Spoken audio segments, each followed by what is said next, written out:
नहमदुहु व नुसल्ली अला रसूलिहिल करीम अम्मा बाद फ़ाउज़ बिल्लाहि मिनश शैतानिर रजीम बिस्मिल्लाहिर रहमानिर रहीम अस्सलामु अलैकुम व रहमतुल्लाहि व बरकातुहू। उम्मीद करती हूँ आप सब लोग खैरियत से होंगे। आज हम बात करेंगे कि बशर का क्या मतलब है और हज़रत आदम अलैहिस्सलाम की तख्लीक किस तरह से हुई और हज़रत आदम अलैहिस्सलाम से पहले कौन सी मखलूक़ात थी और उनकी तख्लीक किस तरह से हुई,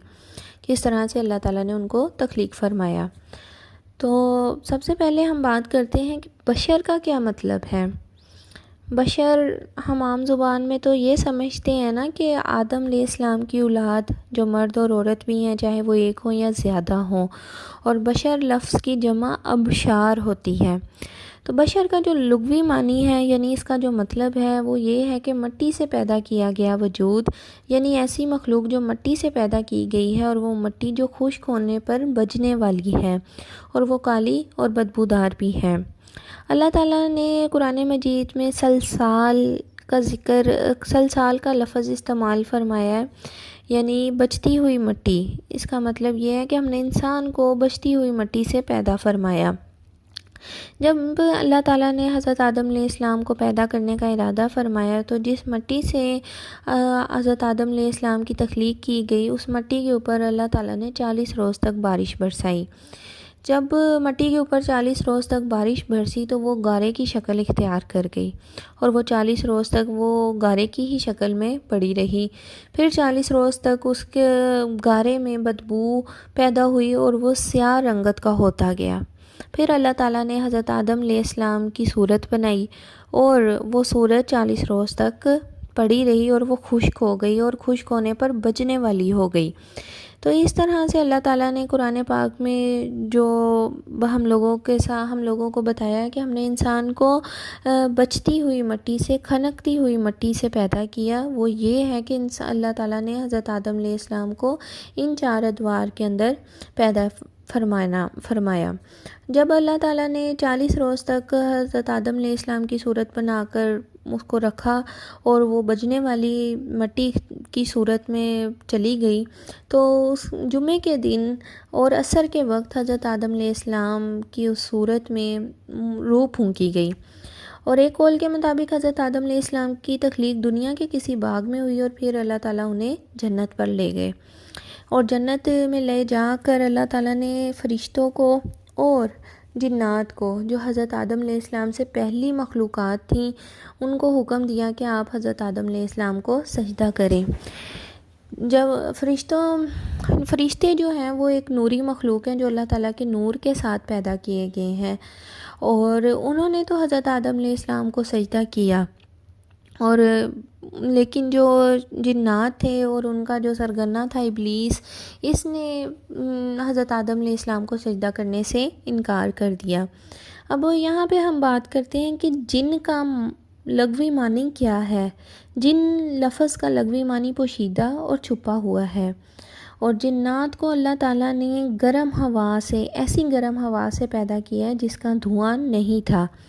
कुरान पाक में इसका ज़िक्र कुछ इस तरीके से मिलता है कि हम समूम का लफ्ज़ इस्तेमाल किया गया है। जिन्नात की तख्लीक समूम से की गई, यानी वो आग जिसमें धुआं ना हो। जैसे आसमान में बिजली होती है और उसमें धुआं नहीं होता, मगर वो अगर किसी इंसान पर बिजली पड़ जाए तो वो उसको जला देती है, यानी ऐसी आग, ऐसी गर्म हवा जो धुआंधार ना हो। नॉर्मली हम लोग देखते हैं ना कि जब हम आग लगाते हैं तो उसका धुआं पैदा होता है और गर्म हवा भी जब होती है उसका भी धुआं सा नज़र आता है, लेकिन जो जिन्नात हैं ये बहुत बारीक से होते हैं, बहुत हल्के हल्के होते हैं, इनका वज़न नहीं होता और अल्लाह ताला ने इनको समूम से पैदा किया है। यहाँ पे मैं साथ ही साथ आपको बताती चलूँ कि जिन्नात की तख्लीक अल्लाह ताला ने हज़रत आदम अलैहिस्सलाम की तख्लीक से 60,000 साल पहले की, 60,000 years बिफ़ोर हज़रत आदम अलैहिस्सलाम। तो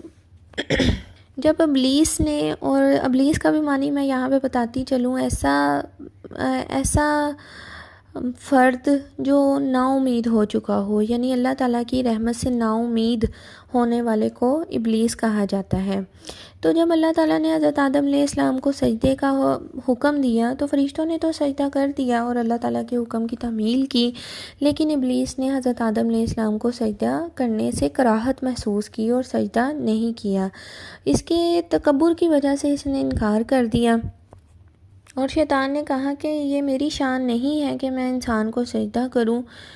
کیونکہ اس کا جسم جو ہے وہ وزن رکھتا ہے اور یہ مٹی سے پیدا کیا گیا ہے، اور وہ مٹی بھی ایسی جو سیاہ اور بدبودار تھی، تو میں کیسے اس کو سجدہ کروں؟ تو اللہ تعالیٰ نے اس کو حکم دیا کہ تم جنت سے نکل جاؤ اور تم آج کے بعد مردود ہو، جس کا ذکر قرآن پاک میں رجیم کے لفظ سے کیا جاتا ہے۔ رجیم کے لفظ کا مطلب مردود ہوتا ہے، اور اس کا مطلب ہے ایسا انسان جو جس سے خدا کی، یعنی ایسی مخلوق جس سے خدا کی رحمت ہٹا لی گئی ہو۔ تو اب جو شیطان ہے، جو ابلیس ہے، یہ ہمیشہ کے لیے اللہ تعالیٰ کی رحمت اس سے ہٹا لی گئی ہے، اور یہ تا قیامت تک اس کو جو مہلت دی گئی ہے، جس میں یہ ہمیشہ انسانوں کو اکساتا رہے گا، بہکاتا رہے گا، تب تک اس سے اللہ تعالیٰ نے اب ہمیشہ کے لیے اسے اپنی رحمت دور کر دی، اپنا قرب دور کر دیا ہے۔ پھر اس شیطان نے اللہ تعالیٰ سے مہلت چاہی کہ مجھے قیامت تک مہلت دی جائے، میری عمر دراز کر دی جائے۔ تو اللہ تعالیٰ نے، چونکہ وہ پہلے بہت ہی زیادہ عبادت گزار تھا، اس عبادت کی وجہ سے اللہ تعالیٰ نے اس کو جو اس کا اجر دینا تھا، اس کی وجہ سے اللہ تعالیٰ نے اس کی دعا قبول کی اور اسے قیامت تک مہلت دی، اور یہ قیامت تک انسانوں کو بہکاتا رہے گا، گمراہ کرتا رہے گا، ان کے آگے پیچھے اوپر نیچے ہر طرف سے انہیں اللہ تعالیٰ سے غافل کرنے کی کوشش کرتا رہے گا۔ لیکن وہ لوگ جو اللہ تعالیٰ سے اخلاص رکھتے ہیں، اللہ تعالیٰ کے قرب والے ہیں، جن کے دلوں پر اللہ تعالیٰ نے ایمان کی مہر لگا دی ہے، ان کے اوپر اس کا کوئی بھی ہتھیار یا کوئی بھی ہتھ کنڈا نہیں چلے گا۔ تو اللہ تعالیٰ سے دعا ہے کہ اللہ تعالیٰ ہمیں شیطان کے واروں سے اور شیطان کی سازشوں سے بچائی رکھے، اور ہمیں اخلاص والوں میں شامل کرے، اور اللہ تعالیٰ کی ہمیں زیادہ سے زیادہ عبادت کرنے کی توفیق عطا فرمائے۔ آمین۔